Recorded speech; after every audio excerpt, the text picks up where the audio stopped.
So I failed at launching a community on Circle. And in this video, I'm going to tell you a few of the things that I don't think a lot of people tell you when it comes to launching a community. I think many of these like gurus out here, they tell you the benefits of having a community. And I'll tell you this, there are a lot of benefits, but um, there's also a lot of things that if you don't grow out of, a community could be a lot more difficult than you think it is. So I started a community on Circle. It was like last year, and I didn't realize it at first, but I was bought into all the benefits. Recurring revenue, like instead of you trying to sell people on, like, hey, buy this thing for $1,000. Imagine getting 500 people that are paying $200 a month, right? Imagine getting 500 people paying, $100 a month, right? Like something simple as that can turn into a very profitable, high margin business, right? Like imagine you waking up every week, depending on what your distribution schedule is, and you just drop in, a couple thousand into your bank account every couple of days. I mean, that's a really cool business. And then imagine if out of the 500 people, right? Imagine if 10 people say, "You suck. I don't like you." That doesn't impact your business at all, right? Now, compare that to you having a business where, let's say, you have 10 total clients and 5 people say, "I don't like you."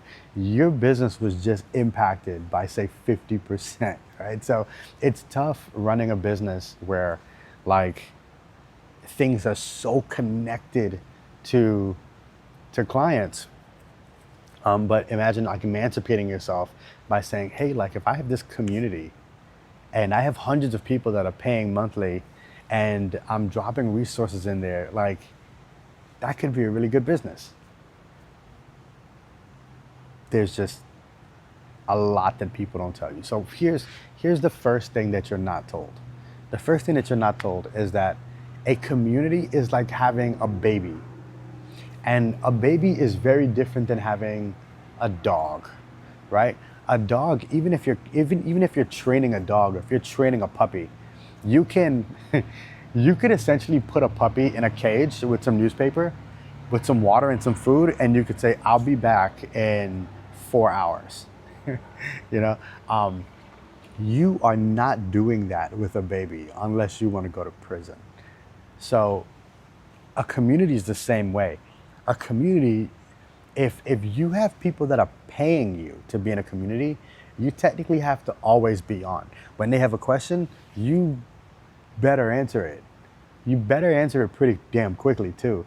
So, because if people are paying, there's a certain level of, I would say, anxiety that people have when they feel like they're investing in something and they're not getting the direct response that they feel they're paying for. So the first thing that, again, that you're not told is you really got to be on.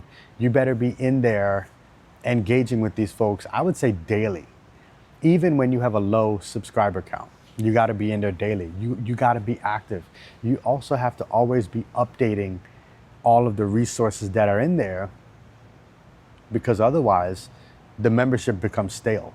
Like, why would I remain a member of something if what's in there is the same thing like now than it will be 3 months from now, or it was the same thing since 6 months ago.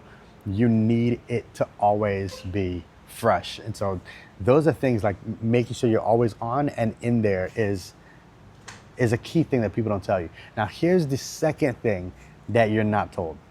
In order to essentially like scale certain parts of a community, it's somewhat necessary for you to eventually build a team. This is one of the reasons why a lot of these community platforms, they have moderator and user management portions of it, because they know that if you do want to start to grow, it is going to be necessary for you to have a moderator, somebody that's solely responsible for going in, approving posts, making sure the conversation is flowing a certain way, making sure issues are addressed. If somebody's having an issue with logins or this or that, like that stuff's addressed. Because again, once you get to the point where people are having issues and they're paying monthly, that's when people start to question whether or not they still want to continue paying.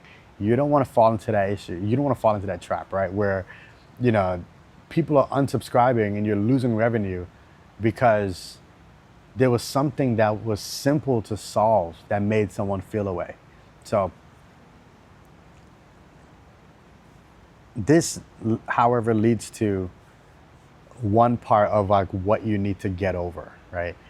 A lot of us entrepreneurs, I don't feel like we get to the point where we think it's worth hiring people until we're above a certain boiling point.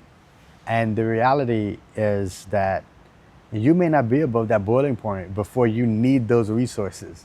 So if you are looking to form a community and you have a vision for what this could potentially turn into, it's really important for you to craft all of that up front so that you can get people bought into that vision and not just solely bought into making revenue from you or income from you because you're asking them to do a certain thing.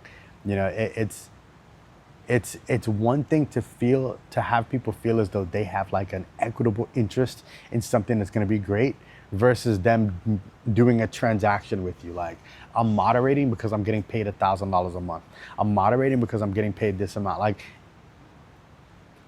craft a vision for what this community can turn into and sell them on it so that once you do start to get this team of people around you that's doing administration, they're moderating, they're creating graphics, they're scheduling the events, they're managing the comments, they're doing the follow-ups, they're sending the support.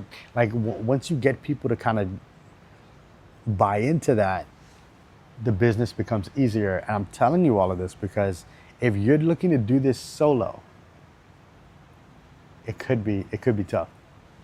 Now, the third thing that I think you're not told is that depending on your social positioning, like on social media right now, it may take some time for you to get started. So a lot of people, like they see social media and their own community as like this one-to-one. It is not. Social media, and I did a live on this earlier, social media is primarily for entertainment, so people have a higher propensity of opening that app multiple times a day. 40 times a day, maybe 50 times a day. Now, your community though, and some communities provide you with the ability to have an app, but your community, people aren't naturally opening your community multiple times a day, nor will they want to. Now, here's the thing, right? Now, this is something that, again, that they don't tell you. Social media isn't a learning platform, and a learning platform and community is not social media. When people open, I mean, think about you being at work, right? You're at work and you're like, man, I want to take a break. What do? You open social media. Do you think that people are opening social media because they, at that point in the day, that they want to learn some shit? No. They're opening social media because they want to air out their brain. They want to take a break.